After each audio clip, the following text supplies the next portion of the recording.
Next. Nah, ini dalam kitab Musnad karangan Imam Ahmad bin Hambal. Next.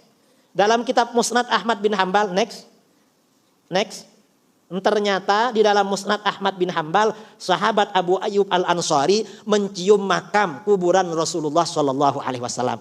Kata Ibnu Taimiyah, tidak pernah dilakukan dulu. Karena itu termasuk syirik. Berarti secara tidak langsung lazimul qaul ya, dari mazhabnya Syekh Ibnu Taimiyah, takfir terhadap Abu Ayyub Al-Ansari. Juga takfir terhadap Imam Ahmad bin Hambal. Mengapa? Karena beliau yang meriwayatkan hadis. Hadis yang ada di dalam Al-Musnad kata Imam Ahmad adalah termasuk hadis yang hujjah kata beliau. Next. Next. Nah, ini di dalam kitab Al-Ilal wa Ma'rifatur Rijal karangan Imam Ahmad bin Hambal. Ini scan. Imam Ahmad membolehkan bertabarruk dengan cara mengusap dan mencium mimbar dan makam Nabi sallallahu alaihi wasallam dengan maksud taqarrub kepada Allah. Sa'altuhu, putra beliau anaknya Abdullah bin Ahmad bertanya, sa'altuhu anir rajul yamassu mimbaran Nabi sallallahu alaihi wasallam wa yatabarraku bimasyihi wa yuqabbiluhu wa yaf'alu bil qabri mithla dzalik aw nahwa hadza yuridu bidzalika taqarrub ila Allah jalla wa azza faqal la ba'sa bidzalik. Jadi mencium, mengusap makam Rasulullah tidak apa-apa, tujuan tabarruk. Ini kata Imam Ahmad. Kata Ibnu Taimiyah ini tentang berdoa di makam Nabi. Next. Jadi kata Ibnu Taimiyah, berdoa di makam Nabi itu bid'ah dan tidak dilakukan oleh para sahabat. Orang ketika ziarah ke makam Rasulullah tidak boleh menghadap makam ketika berdoa, harus menghadap kiblat.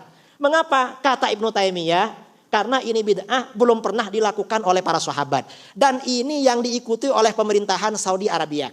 Karenanya kalau kita haji atau umroh sampai di dekat makam mau berdoa pasti oleh polis, oleh askar dimarahi. Pergi, disuruh pergi. Mengapa? Mengikuti manhajnya Ibnu Taimiyah yang mengatakan ini bid'ah dan tidak pernah dilakukan oleh sahabat. Benarkah tidak dilakukan? Next. Ternyata amalan ini dilakukan oleh para sahabat. Ra'aitu Usamah bin Zaid inda hujrati Aisyah yad'u. Faja'a Marwan fa asma'ahu kalaman faqala Usamah, "Ama inni sami'tu Rasulullah sallallahu alaihi wasallam yaqul, innallaha azza wa jalla yubghidul fahishal badhi." Rawahu Tabrani fil Kabir wa Sahih Al-Maqdisi fil Mukhtar. Hadisnya hadis sahih. Jadi Usamah bin Zaid melakukan. Next. Dan kemudian next. Nah, ini dalam kitab Al-Bidayah wan Nihayah ya. Hadis tentang seorang sahabat pada masa Khalifah Umar yang datang menghadap makam Rasulullah lalu berkata, "Ya Rasulullah, istasqillah li ummatik fa innahum qad halaku." Ini juga berdoa kepada Allah menggunakan syirat istighatsah yang disyirikkan oleh Wahabi. Ini juga dilakukan oleh sahabat. Kata Ibnu Katsir dalam kitabnya Al-Bidayah wan Nihayah, "Hadza isnadun sahih." Kemudian next. Dalam Ma'rifatus Shahabah ya, riwayat Abu Nuaim. Beliau meriwayatkan dari Abu Bakar bin Abi Asim. Abu Bakar bin Abi Asim seorang ulama salaf.